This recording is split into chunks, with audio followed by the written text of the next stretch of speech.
Dear friends, आपका हमारे YouTube channel well tomorrow में स्वागत है। आज की इस वीडियो में हम 8 सितंबर को बनने वाले सभी महत्वपूर्ण क्वेश्चन के बारे में डिस्कस करेंगे और उन प्रश्नों से जितने भी इम्पोर्टेंट फैक्ट बनेंगे हम उन सभी के बारे में भी आपको बताएंगे। इस वीडियो के पीडीएफ फाइल को आप हमारे टेलीग्राम ग्रुप में जाकर के डाउनलोड कर सकते हैं। टेलीग्राम ग्रुप की लिंक वीडियो के डिस्क्रिप्शन बॉक्स में प्रोवाइड कर दी गई है। टेलीग्राम ग्रुप में आपको जाने से एक फायदा यह भी होगा कि आपको वहां पर सभी पीडीएफ एक साथ मिल जाएगी और हमारे टेलीग्राम ग्रुप पर डेली क्विज भी कराई जाती है और आप उसको में भी पार्टिसिपेट कर सकते हैं। इस वीडियो के अंत में मैं आपसे क्वेश्चन पूछूंगा, उसका आंसर आप कमेंट बॉक्स में बता सकते हैं। इसके अलावा यदि आपको किसी प्रश्न में डाउट हो तो आप कमेंट बॉक्स में जा करके अपना डाउट भी क्लियर कर सकते हैं। तो चलिए हम वीडियो को स्टार्ट करते हैं। आज का हमारा पहला क्वेश्चन है, क्रोएशिया गणराज्य में भारत का राजदूत किसे नियुक्त किया गया है? इसका राइट आंसर हो जाएगा ऑप्शन नंबर डी, राजकुमार श्रीवास्तव। अभी हाल ही में राजकुमार श्रीवास्तव को क्रोएशिया गणराज्य में भारत का अगला राजदूत बनाया गया है। वह 1997 बैच के IFS अधिकारी हैं और वह वर्तमान में टोक्यो स्थित भारतीय दूतावास में मिशन उप प्रमुख के रूप में कार्यरत हैं। तो क्रोएशिया गणराज्य में भारत का राजदूत किसे बनाया गया है? राजकुमार श्रीवास्तव को बनाया गया है। अब यहाँ पर बात क्रोएशिया की हुई है तो हम देख लेते हैं उसके बारे में। क्रोएशिया यूरोप महाद्वीप में स्थित एक देश है और क्रोएशिया की राजधानी क्या है? जाग्रेब। और वहां की करेंसी क्या है? क्रोएशियाई कूना। और क्रोएशिया के प्रधानमंत्री कौन है? एंड्रेज प्लेकोविक। और क्रोएशिया के राष्ट्रपति का नाम क्या है? जोरान मिलनोविक। तो आपको क्रोएशिया के बारे में भी ये सभी बातें याद रखनी है। आज का हमारा नेक्स्ट क्वेश्चन है, सांख्यिकी और कार्यक्रम कार्यान्वयन मंत्रालय के नए सचिव किसे नियुक्त किया गया है? इसका राइट आंसर हो जाएगा option number A, Chhatrapati Shivaji. तो सांख्यिकी और कार्यक्रम कार्यान्वयन मंत्रालय का नया सचिव किसे बनाया गया है? छत्रपति शिवाजी को बनाया गया है। अब यहाँ पर बात हुई सांख्यिकी और कार्यक्रम कार्यान्वयन मंत्रालय की, तो आपको यह भी पता होना चाहिए कि इसके मंत्री कौन है? कैबिनेट मंत्री। तो सांख्यिकी कार्यक्रम के मंत्री कौन है? DV सदानंद गौड़ा जी हैं। आज का हमारा नेक्स्ट क्वेश्चन है, अमेरिका रक्षा विभाग की 2020 की रिपोर्ट के अनुसार देश में विश्व के सबसे बड़ी नौसेना का नाम क्या है? यानी कि देश में विश्व के सबसे बड़ी नौसेना कौन सी है? तो इसका राइट आंसर हो जाएगा ऑप्शन नंबर सी, चाइना। तो देश में विश्व के सबसे बड़ी नौसेना कौन सी है? चीन है। अब यहाँ पर बात चीन की हुई है तो हम देख लेते हैं चीन के बारे में। चीन एशिया महाद्वीप में स्थित एक देश है और चीन की राजधानी क्या है? बीजिंग। और चीन की करेंसी क्या है? Renminbi yuan. और चीन के राष्ट्रपति का नाम क्या है? Xi Jinping. अब यहाँ पर बात चाइना से हुई है तो हम चाइना के बारे में कुछ इंपॉर्टेंट पॉइंट को देख लेते हैं। यहाँ एग्जाम में अक्सर पूछे जाते रहते हैं।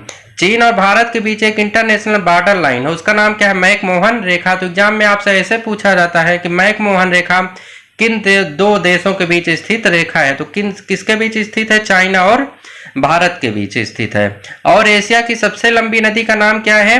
यांगात्सुकी। और यह चीन की भी सबसे लंबी नदी है, तो आपको इसको भी याद रखना है। आज का हमारा नेक्स्ट क्वेश्चन है, किस कंपनी ने कोविड-19 स्वैब कलेक्शन यूनिट विकसित किया है? इसका राइट आंसर हो जाएगा option number A, Tata steel. तो कोविड-19 स्वैब कलेक्शन यूनिट किसने बनाया है? टाटा स्टील ने बनाया गया है। यह काम क्या करेगा? यह सैंपल लेने के लिए बनाया गया। जैसे सैंपल लेने में क्या होता है? खतरा होता है। तो यदि आप इस सूट को पहन करके किसी मरीज का सैंपल लेंगे तो उससे क्या होगा कि आपको कोरोना का वायरस नहीं होगा और आप अपनी सुरक्षा कर पाएंगे। अब यहाँ पर बात टाटा स्टील की हुई है तो हम देख लेते हैं टाटा स्टील के बारे में। इसकी स्थापना कब हुई थी? 26 अगस्त 1907 को हुई थी। और इसका हेडक्वार्टर कहाँ पर है? मुंबई महाराष्ट्र में। और टाटा स्टील के चेयरमैन कौन है? नटराजन चंद्रशेखरन। और टाटा स्टील के CEO कौन है? TV नरेंद्रन है। आज का हमारा नेक्स्ट क्वेश्चन है, किस राज्य सरकार ने M3M फाउंडेशन के साथ समझौता किया है? इसका राइट आंसर हो जाएगा ऑप्शन नंबर सी, हरियाणा। तो M3M फाउंडेशन के साथ समझौता किसने किया है? हरियाणा ने किया है। हरियाणा सरकार ने यह फैसला किया है कि जो व्यक्ति मतलब कि जो छात्र प्रतियोगी परीक्षाओं के लिए सरकारी परीक्षा की तैयारी कर रहे हैं तो उनके लिए इस समझौता से यह फायदा होगा कि उन्हें सरकार की तरफ से छात्रवृत्ति दी जाएगी और वह अपनी योजना को आगे रख सकेंगे। यानी कि सरकार की तरफ से गरीब बच्चों को छात्रवृत्ति प्रदान की जाएगी, जिससे कि वह सरकारी नौकरियों के लिए प्रतियोगी परीक्षा की तैयारी कर सकें। तो M3M फाउंडेशन के साथ किसने घोषणा की है? हरियाणा सरकार ने की है। अब यहाँ पर बात हरियाणा की हुई है तो हम देख लेते हैं हरियाणा के बारे में। हरियाणा की राजधानी क्या है? चंडीगढ़। और हरियाणा के CM कौन है? मनोहर लाल खट्टर। और हरियाणा के गवर्नर कौन है? सत्यदेव नारायण आर्य। अब हम बात कर लेते हैं हरियाणा राज्य के पड़ोसी राज्यों की। हरियाणा के 4 पड़ोसी राज्य हैं, उत्तर प्रदेश, राजस्थान, पंजाब और हिमाचल प्रदेश। आज का हमारा नेक्स्ट क्वेश्चन है, किस राज्य सरकार ने स्वयं योजना को फिर से शुरू किया है? इसका राइट आंसर हो जाएगा ऑप्शन नंबर C, असम। तो स्वयं योजना को किसने शुरू किया है? असम ने शुरू किया है। असम राज्य सरकार ने लगभग 2 लाख युवाओं को रोजगार प्रदान करने के लिए इस योजना को शुरू किया है। तो इस योजना का उद्देश्य क्या है?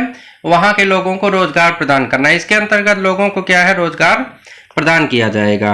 अब यहाँ पर बात असम की हुई है तो हम देख लेते हैं असम के बारे में। आज हम बात करते हैं असम के राष्ट्रीय उद्यान के बारे में।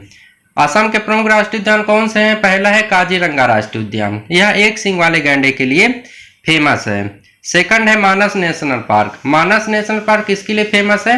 हाथी रिजर्व के रूप में यह घोषित किया गया है। थर्ड है Orang national park. Orang national park को मिनी काजीरंगा राष्ट्रीय उद्यान कहा जाता है, क्योंकि यहाँ भी एक सींग वाला गैंडा पाया जाता है। नेक्स्ट है डिब्रू सैखोवा राष्ट्रीय उद्यान। यहाँ कहाँ पर है? यह भी असम में है। यह मुख्य रूप से सफेद पंखों वाले देवहंस के लिए बनाया गया था। आज का हमारा नेक्स्ट क्वेश्चन है, ब्राजील का स्वतंत्रता दिवस कब मनाया जाता है? इसका राइट आंसर हो जाएगा ऑप्शन नंबर D, 7 सितंबर। तो ब्राजील का स्वतंत्रता दिवस कब मनाया जाता है? 7 सितंबर को मनाया जाता है। अब यह दिवस इसी दिन क्यों मनाया जाता है, हम देख लेते हैं उसके बारे में। ब्राजील को 7 सितंबर 1822 को पुर्तगालियों से आज़ादी मिली थी और इसी के उपलक्ष्य में ब्राजील हर वर्ष 7 सितंबर को स्वतंत्रता दिवस मनाता है। अब हम आगे देख लेते हैं सितंबर महीने के कुछ महत्वपूर्ण दिवस के बारे में। अभी हाल ही में प्रधानमंत्री मोदी ने घोषणा की है कि सितंबर महीने को राष्ट्रीय पोषण माह के रूप में मनाया जाएगा। तो राष्ट्रीय पोषण सप्ताह कब से कब मनाया जाएगा? 1 सितंबर से 7 सितंबर के बीच मनाया जाएगा। अब हमने पीडीएफ में आपको सितंबर महीने के पूरे महत्वपूर्ण दिवस के बारे में बताया है। आप जाकर के पीडीएफ में इन सभी दिवसों को देख लीजिएगा, जिससे आपको आसानी से याद हो जाएगा। अब हम बात करते हैं नेक्स्ट क्वेश्चन की। हमारा नेक्स्ट क्वेश्चन है, किस आईआईटी ने N95 मास्क को कीटाणु रहित करने के लिए चक्र डी को लॉन्च किया है? इसका राइट आंसर हो जाएगा option number C, IIT Delhi. तो चक्र डिकोब को किसने लॉन्च किया है? आईआईटी दिल्ली ने लॉन्च किया है। यह ओजोन आधारित एक डिवाइस है, जिसकी मदद से क्या किया जाएगा कि मास्क को 10 गुना तक दोबारा इस्तेमाल करने के लिए लायक बनाया जा सकेगा। यानी कि इसकी सहायता से मास्क को ऐसा रूप प्रदान किया जाएगा जिससे कि हम मास्क को और दूसरी बार भी, मतलब ज़्यादा से ज़्यादा बार यूज कर सकते हैं।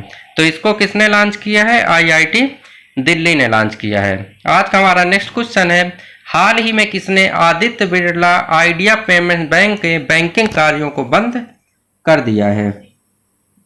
इसका राइट आंसर हो जाएगा ऑप्शन नंबर C, भारतीय रिजर्व बैंक। तो Aditya Birla idea payment bank के बैंकिंग कार्यों को किसने बंद किया है? आरबीआई ने बंद किया है। अब यहाँ पर बात आरबीआई की हुई है तो हम देख लेते हैं आरबीआई के बारे में। आरबीआई का फुल फॉर्म क्या होता है? रिजर्व बैंक ऑफ इंडिया, भारतीय रिजर्व बैंक। इसकी स्थापना कब हुई थी? 1 अप्रैल 1935 को हुई थी। और आरबीआई का हेडक्वार्टर कहाँ पर है? मुंबई में है। और आरबीआई के गवर्नर कौन है? शक्तिकांत दास। एग्जाम में यह भी पूछ लिया जाता है कि शक्तिकांत दास कौन से नंबर के गवर्नर हैं, तो वो कौन से नंबर के हैं? 25वें। या तो एग्जाम में ऐसे पूछा जाएगा कि आरबीआई के 25वें गवर्नर का नाम क्या है, तो उनका नाम क्या है? शक्तिकांत दास है। आज का हमारा नेक्स्ट क्वेश्चन है, फॉर्च्यून की 40 अंडर 40 प्रभावशाली लोगों की सूची में किस उद्योगपति के बच्चों को शामिल किया गया है? इसका राइट आंसर हो जाएगा option number B, Mukesh Ambani.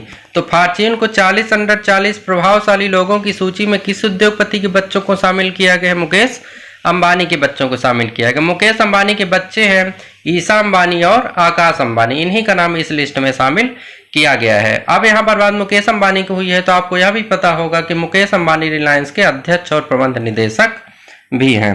अब लास्ट वीडियो के क्वेश्चन का आंसर है, हाल ही में जारी विश्व के शीर्ष 400 विश्वविद्यालय की लिस्ट में कितने भारतीय विश्वविद्यालयों को शामिल किया गया है? इसका राइट आंसर था ऑप्शन नंबर बी, 2 विश्वविद्यालयों को।